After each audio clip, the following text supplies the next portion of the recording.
Before the world knew her name. Before the screams. Before the blood on the cold white hospital floor. Before the night she begged God for one more breath. There was a young woman named Amara, a girl whose beauty was so natural, so gentle, so pure, that people used to say she looked like she was carved out of midnight. But beauty was not her problem. Her problem was what the world made her believe she lacked. And on a quiet Friday evening, inside a secret clinic hidden behind a rusty gate at the edge of town, Amara would discover the truth too late. Because that was the night her heart stopped beating for 6 long seconds. The night the doctor whispered, "We're losing her."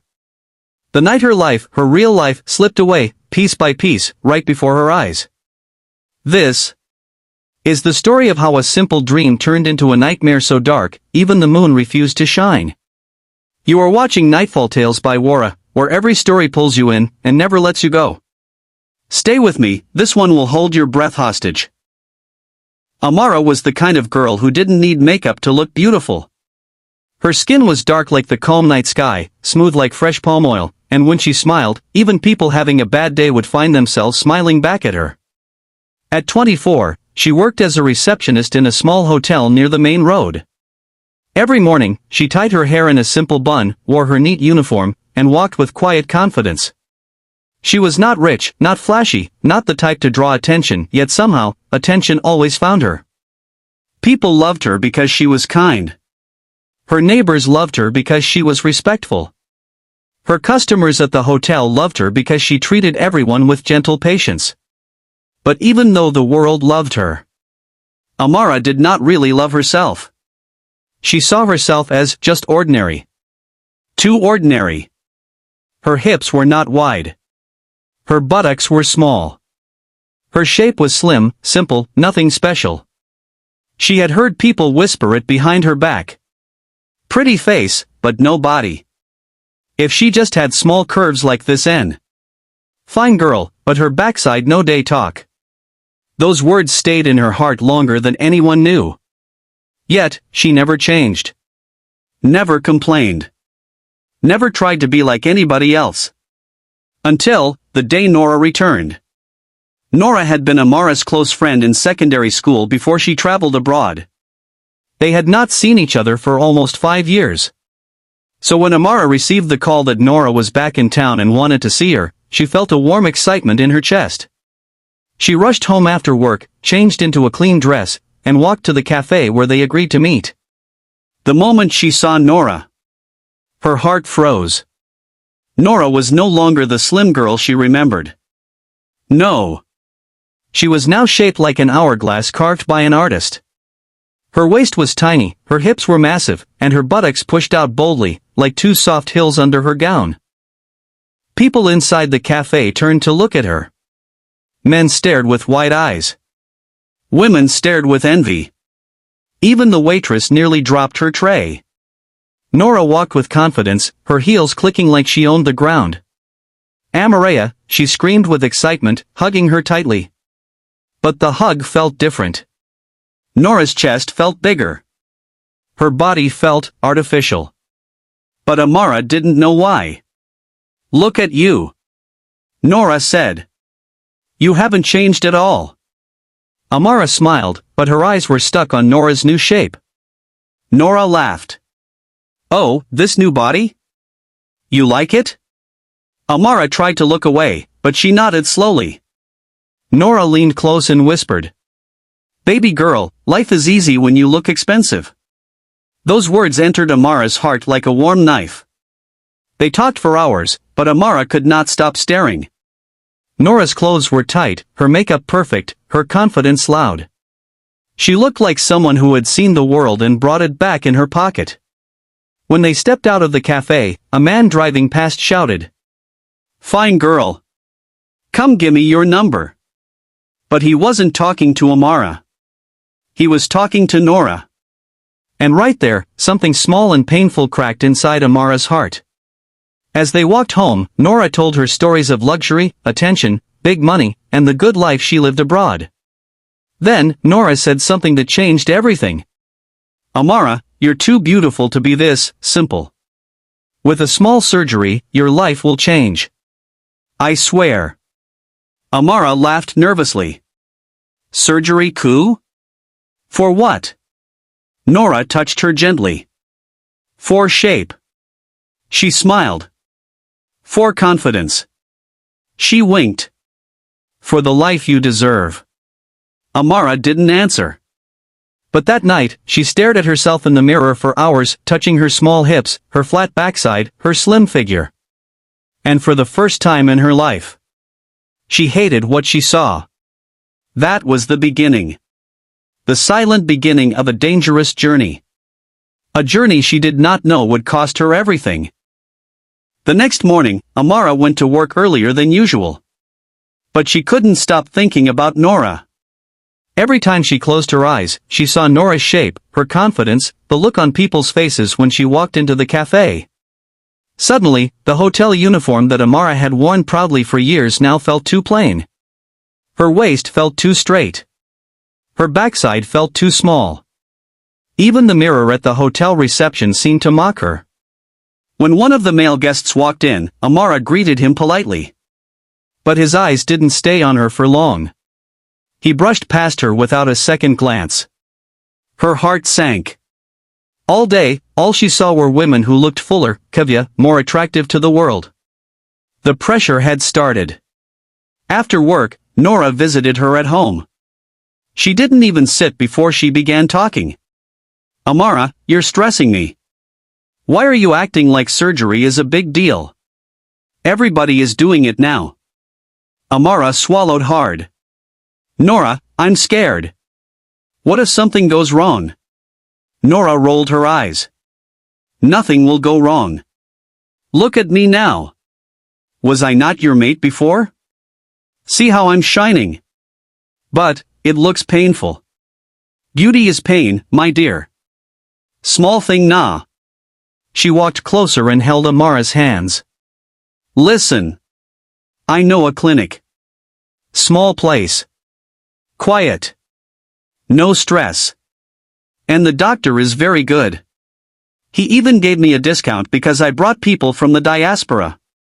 Amara pulled her hand away gently. You brought people? Nora hesitated. Then she forced a smile. Don't worry about that. Just trust me. But that pause? That hesitation. It stayed in Amara's mind. The pressure increased every single day. Nora would show up with expensive wigs, fancy shoes, tight dresses, new handbags, and every time, she flaunted her shape. She would say, Amara, imagine you enter this dress. Men will beg you. Amara, with small curves, you fit blow on Instagram. Amara, you too fine to be suffering. Upgrade. The words were like tiny stones falling into Amara's heart. One stone today. Another stone tomorrow. And slowly, her confidence was buried. Even her co-workers noticed the change. Amara, are you okay? Her manager asked one afternoon. You look sad these days. She forced a smile. I'm fine, sir. But she wasn't fine. She had started comparing herself with every woman who walked into the hotel. The insecurity grew louder than her own thoughts. She would pinch her waist, move her hips, stand sideways in the mirror, trying to imagine how she would look with Nora's shape. And then, one evening, something happened that completely broke her. A couple walked into the lobby, arguing. The man pointed at his girlfriend and shouted, If you had shape like that girl on Instagram, I for no day look outside. Amara froze. The girl burst into tears and ran out. The man followed her. But Amara. She stood there, trembling. Those words went straight into her chest. That night, she didn't sleep. She stared at her phone screen, scrolling through pictures of curvy women. Comparing. Judging. Wishing. Her heart was slowly being poisoned by the same world she had tried to ignore for years. By 2 a.m. She picked up her phone. Nora. I want to see that clinic. Nora replied instantly. I've been waiting for this message. Followed by a smile emoji. Amara had no idea she had just taken her first step into a trap that had swallowed many women before her. 2 days later, Nora came with a car and took Amara across town to a quiet area near the outskirts. The road was dusty, the houses old, and most shops were closed. "Are you sure this is the place?" Amara asked. "Relax," Nora said. "Good things hide in quiet places." But Amara's heart started beating fast. At the end of the road, there was a tall gate with peeling paint. A small faded sign hung on it. City Renewal Beauty Center. It looked nothing like a clinic. It looked like a building where secrets lived. Nora pressed the bell. A man opened the gates slightly and scanned them from head to toe before letting them in. Inside, the environment was too quiet. The reception area was small. The air smelled like chemicals. The lights were dim. Something felt off. "Don't mind the look," Nora whispered. "They spend more money on the results than the decoration." Amara nodded slowly, but her hands were shaking. A nurse walked in, her face expressionless. "You're here for consultation?" "Yes," Nora said quickly. "She is."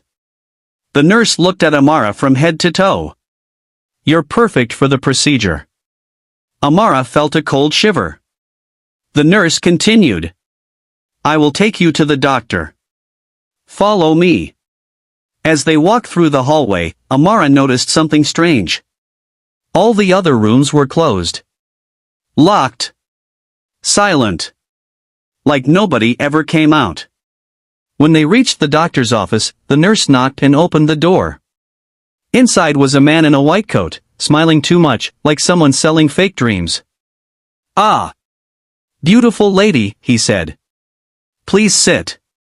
Amara sat slowly.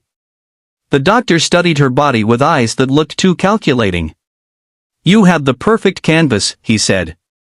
"Small waist, slim frame. After surgery, you will be a masterpiece." Amara swallowed hard. "Is it safe?" The doctor nodded quickly. "Very safe. I have done this for many girls. You will love yourself." But as he spoke, Amara noticed a small scar on his wrist, a long burn mark. It looked old, but it didn't fit the image of a clean professional. She also saw a file on the table with a name crossed out heavily. She couldn't read the name clearly, but the fact that it was crossed out bothered her. The doctor stood up. "Let me show you the room where we perform miracles." As they followed him, Amara whispered to Nora. "Are you sure this place is safe?" Nora forced a laugh. "Amara, stop worrying. I told you nah, trust me." But Nora's voice didn't sound natural. It sounded rehearsed. When they entered the procedure room, Amara's heart dropped. The room was too small. Too cold. Too dark. The bed looked old. The machines looked outdated. The air smelled like fear. "This is where the magic happens," the doctor said proudly. But the only thing Amara felt was danger. She could hear faint sounds from another room, soft cries, or groans, she couldn't tell. She turned to Nora. "Nora, let's go. I don't feel good." But before Nora could answer, the doctor said sharply. "The sooner you start, the sooner you shine." Something in his tone made Amara freeze. Then suddenly, a door at the back of the room opened slightly. And a girl stumbled out. A girl with swollen legs. Bandaged waist. Weak eyes. She whispered one word. "Run." Before a nurse quickly dragged her back inside. Amara gasped and grabbed Nora's arm. "Nora! Did you see that?" But Nora's face changed. Her smile was gone. Her eyes were cold. "Amara, calm down." "No. I want to leave." The doctor stepped forward. "You are wasting time. Decide now."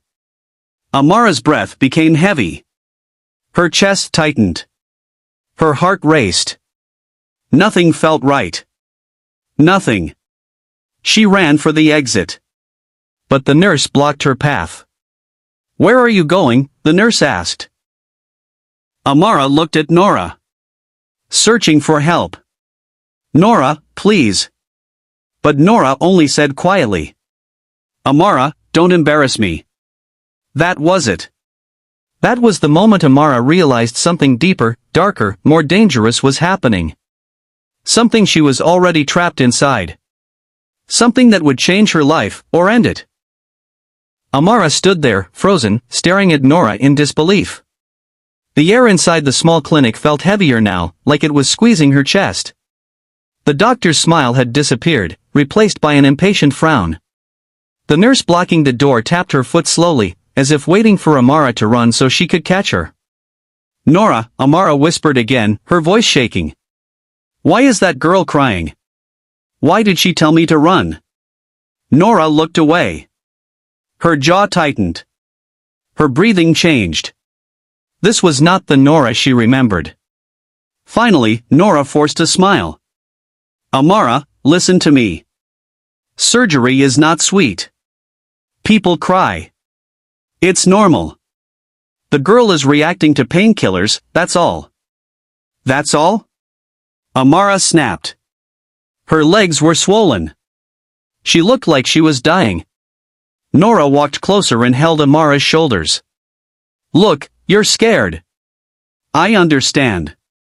But think about your life. Think about how far you want to go.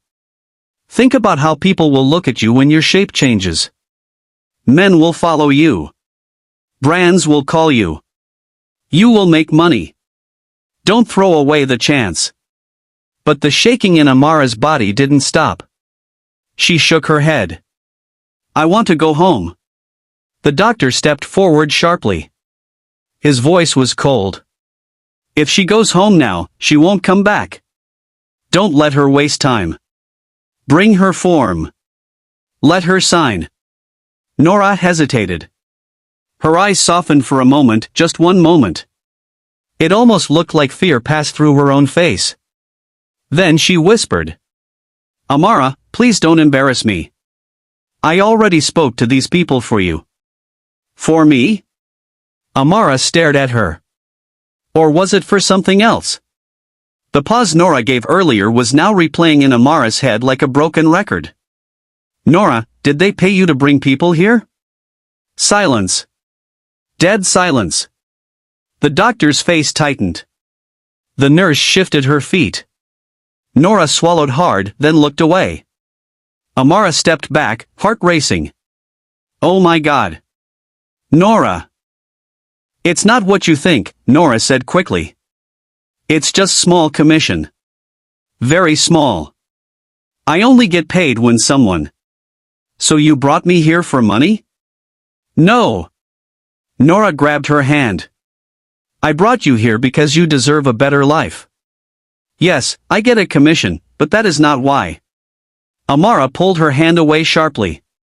Tears gathered in her eyes. "This is wrong. This whole place is wrong." She turned toward the door again. But this time the nurse moved faster, blocking her with both arms. "You cannot leave without signing out," the nurse said firmly. Amara felt panic lock her throat. She looked around desperately. "Nora, please, take me out of here." Her voice cracked. "We can talk outside. Just take me outside." Nora closed her eyes. She looked tired. She looked trapped. Then she whispered something Amara would never forget. "Amara, if you leave now, they will come after both of us." "What?" Amara stepped back. "Why? Why would they?" The doctor slammed his palm against the metal table. "Enough. Decide now." Amara jumped at the loud sound. The doctor walked toward her, very slowly. "Calm. Too calm. Listen, beautiful girl," he said softly. "If you do the procedure, you will walk out of here a queen. If you leave without doing it." He paused and smiled, an evil smile that made Amara's stomach twist. "You will cause trouble for everybody." Amara felt the room spinning. Her legs trembled. Her fingers went numb. Fear wrapped itself around her like a cold rope. Her voice broke as she whispered, "Nora, please help me." Nora stepped forward, slowly, and held her hand gently. Her eyes looked sad, like someone who wanted to save her but was too deep in trouble to escape herself. "Amara," she whispered. "Just do the surgery." Tears finally fell from Amara's eyes. She was standing at the crossroads between her life and her fear. Slowly, painfully, she nodded. "Fine. I will do it."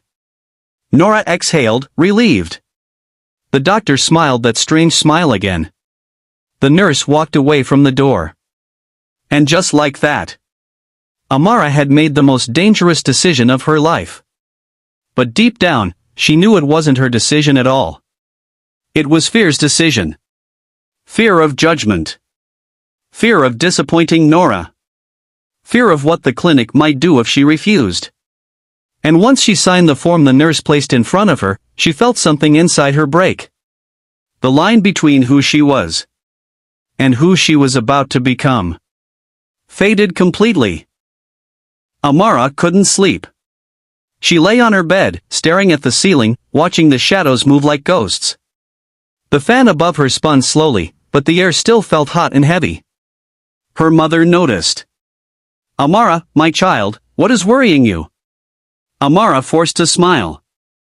"Nothing, Mama. I'm just tired."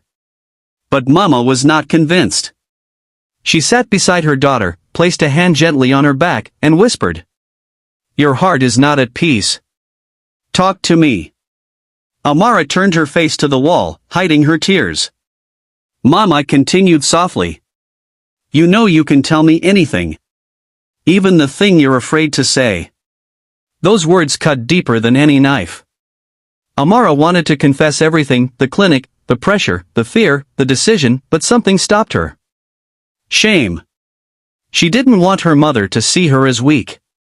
So she only whispered, "I'm fine, Mama." Her mother sighed, kissed her forehead, and said, "Remember, my child. God gave you this body because He knew it was perfect for you." Perfect. That word felt like a lie. After her mother left the room, Amara curled into a ball and cried silently into her pillow. She cried for the fear she felt. She cried for the body she suddenly hated. She cried because she wished she could be strong enough to say no. And when she finally slept, she fell into a dream.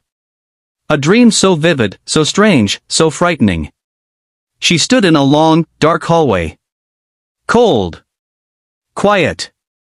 Lonely. There were doors on both sides. All closed. She walked slowly, hearing her own footsteps echo behind her. But as she reached the end of the hallway, she heard a voice. A weak, broken voice. Turn back.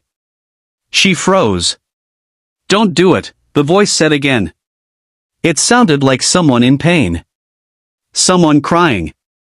Someone begging. She turned around. And saw a girl standing in the darkness. The same girl from the clinic. Swollen legs. Bandaged waist. Shaking. Her voice cracked as she whispered, "Please, don't let them touch you." Then she collapsed. Amara screamed. And woke up violently, gasping for air. Her heart was beating fast. Her whole body was shaking. She checked the time. 3:01 a.m. She grabbed her phone immediately and typed, "Nora, I can't do it. I'm not going again. I'm scared." Nora replied instantly, "Amara, stop this. You're too emotional. Sleep. Tomorrow will be fine." Amara typed again, "I'm not doing it." But Nora didn't reply. In the morning, the sun was bright, too bright.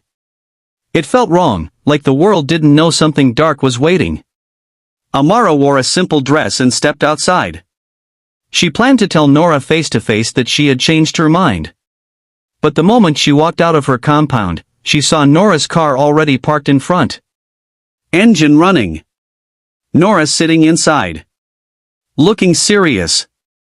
Amara swallowed hard and walked closer. Nora opened the door. Enter. I'm not going, Amara said softly. Nora clenched her jaw. Enter the car, Amara. Her voice was cold. Not begging.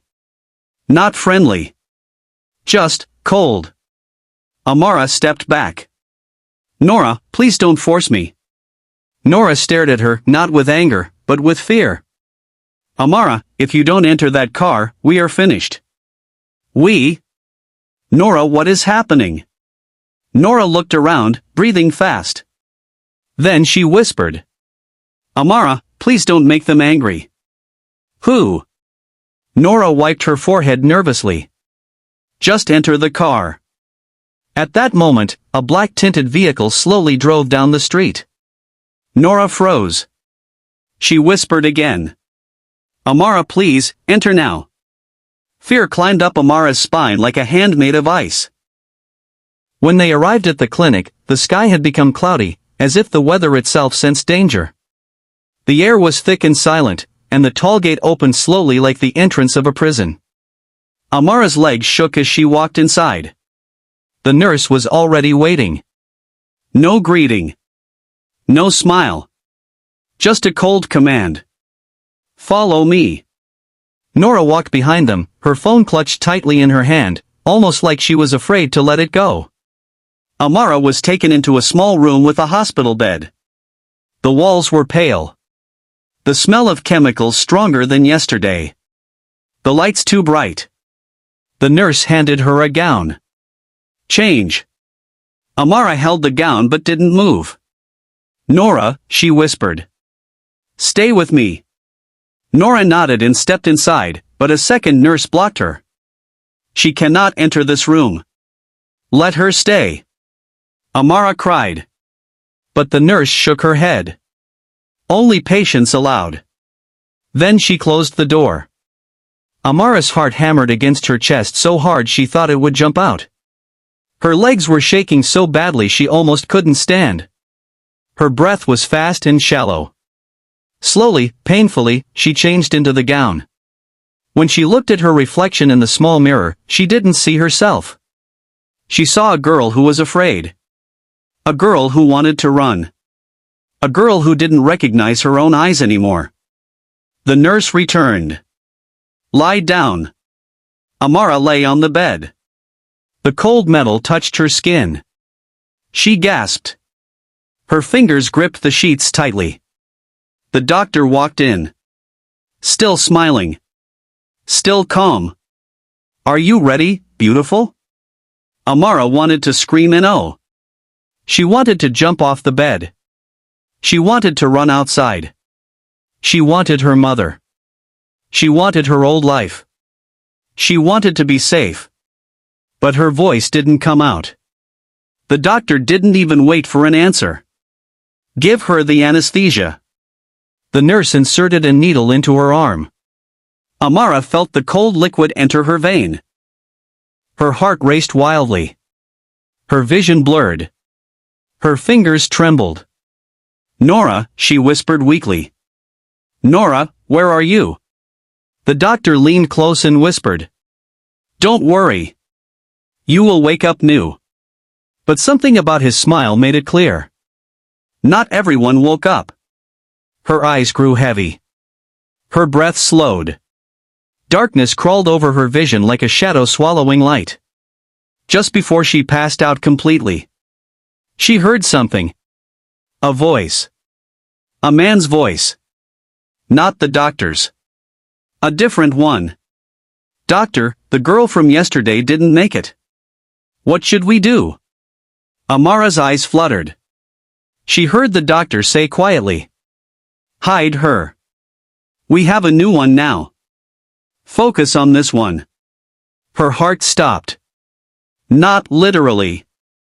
But spiritually. Then everything went black. Completely black. And Amara was gone. Gone into a deep, dangerous sleep. Gone into the hands of people who didn't care if she lived or died. Gone into the surgery that would change everything. The house felt too quiet. Too empty. Too heavy. Amara sat on her bed, her eyes staring at nothing. Her mind kept replaying the same images, the doctor shouting, her mother crying, Ada fainting, the surgeon shaking his head in fear. Her phone was beside her, screen lighting up every few seconds with messages from people she didn't want to answer. Sorry, dear. God is your strength. It is well. I'm praying for you. She didn't want prayers. She wanted pain to stop. Slowly, she lifted her hand to touch her hip, the left side felt warm, swollen, angry. Even the air touching it felt like fire. A tear escaped her eye. She whispered to herself. Why did I do this? What did I gain? Why did I let jealousy control me? Her words were weak, like the last breath of someone drowning. Suddenly, her phone rang, this time it was a video call from Blessing. The girl who caused everything. The girl who bragged about her curves. The girl whose life looked perfect. The girl who influenced her. The screen flashed. Blessing calling. Amara stared at the phone for a long time. Anger boiled in her chest. Hurt mixed with disappointment. But right before the call ended, she picked it. Blessing's face appeared, bright makeup, long lashes, perfect body, same fake sweet smile. Baby, she said, smiling. How far now? I heard you went for the thing. Ah. Babe, you should have told me nah. I would have sent you my plug. Amara didn't smile. Blessing, her voice cracked, I'm dying. Blessing laughed, thinking it was a joke.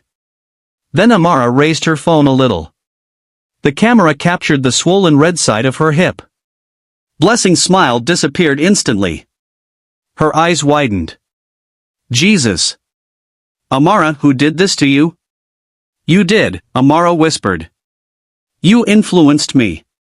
You made me hate myself. Blessing froze. Her voice became small. Amara. I didn't know. You didn't know? Amara said, tears running. Blessing, you lied to me. You never told me the truth. Blessing swallowed hard. Then looked away from the camera. Amara frowned. Blessing, talk. What truth? And that was when Blessing said something that stabbed Amara deeper than the surgery pain. Amara. I never did BBL. My body is natural. I only told people I traveled for surgery so they would hype me. It felt like thunder entered Amara's ears. Her mouth dropped open. Her hands began to shake. Her voice was loud and cracked. You what? Blessing stuttered, I was just, forming big girl. I didn't think you'd take it serious. Amara's heart burned. So I ruined my body, because of your lie? Blessing looked scared. Amara, please don't cry. I didn't mean. But Amara couldn't hear anymore. She ended the call. And for the first time since everything happened, she screamed. A loud, painful scream that filled the entire house, a scream that came from her soul. A scream that sounded like a wounded lioness. Her mother rushed into the room in panic. Amara! What is it? What happened? But Amara couldn't speak. She collapsed into her mother's arms. And cried until she couldn't breathe. That night, her mother stayed awake beside her, holding her hand like a baby, because Amara was no longer the girl she used to be. Her innocence was gone. Her confidence was gone. Her old self had died. The next morning opened with the smell of hospital disinfectant and the soft beeping of machines. Ada sat beside Amara's hospital bed, her eyes red from crying, her hands shaking as she checked her friend's temperature. Amara had been rushed to the emergency unit at dawn. Her fever skyrocketed. Her blood pressure dropped. Her breathing weakened. The doctors worked desperately through the night. Ada had never prayed this hard in her life. When Mama Amara stepped into the hospital room, she looked like she had aged 10 years in one night. Her scarf was tied anyhow, her slippers were mismatched, her eyes were swollen. She walked straight to her daughter's bedside and whispered, "My child, my beautiful child, who did this to you?" Amara opened her eyes slowly. Her voice was low like a dying whisper. "Mommy. I wanted to look perfect. I wanted to look better. I didn't want to look ordinary." Her mother shook her head, tears dripping on the bedsheet. "My daughter, you were never ordinary. You were never less. You were already beautiful. You didn't need to change anything." Amara closed her eyes as tears fell. "Mommy. I'm sorry." Her mother kissed her forehead. "No, my child. I am the one who was sorry. I should have seen the signs. I should have talked to you more. I should have been your friend." Ada wiped her eyes. "Mama, she needs you now more than ever." The doctor walked in at that exact moment. A middle-aged man with calm eyes and a serious face. "Good morning," he said. "We have the test results." Everyone froze. Ada held Amara's hand tighter. Mama Amara's heart began to beat faster. The doctor took a deep breath. "Your daughter is lucky to be alive." Mama Amara cried immediately. "But," the doctor continued, "she is not safe yet. The infection is spreading faster than expected. We will need to open the area and remove the contaminated substance before it enters her bloodstream completely." Amara swallowed hard. "And must I go through another surgery?" The doctor nodded. "Yes. Without it, the infection could lead to permanent damage, or worse." The room became silent. Very silent. So silent that even the machines sounded louder. Amara looked at Ada. Her voice shook. "Ada, will I survive?" Ada used both hands to hold her face. "Amara, listen to me, you will not die. You hear me? You will not die. You will fight this. You are stronger than you think." Amara turned to her mother. "Mommy. I'm scared." Her mother held her tightly. "My child, let me pray for you." She placed her hands gently on Amara's head, and began to pray in a soft, trembling voice.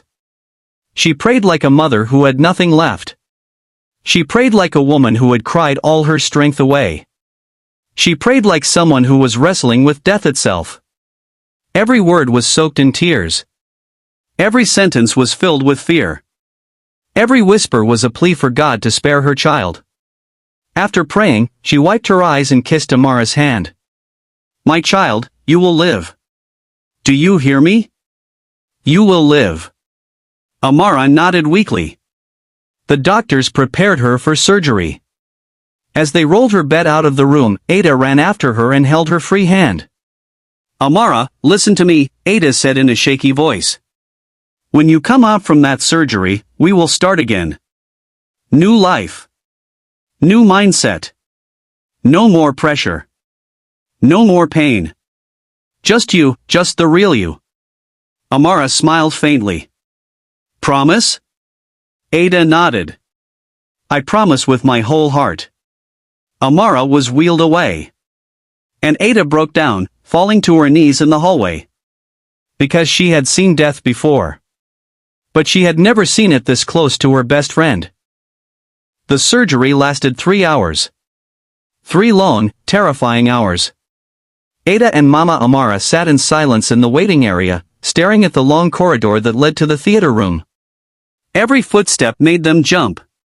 Every nurse walking by made them tense. Time felt like it was not moving at all. Finally, the theater door opened. The doctor stepped out, removing his gloves, his expression unreadable. Ada stood immediately. Mama Amara clutched her chest.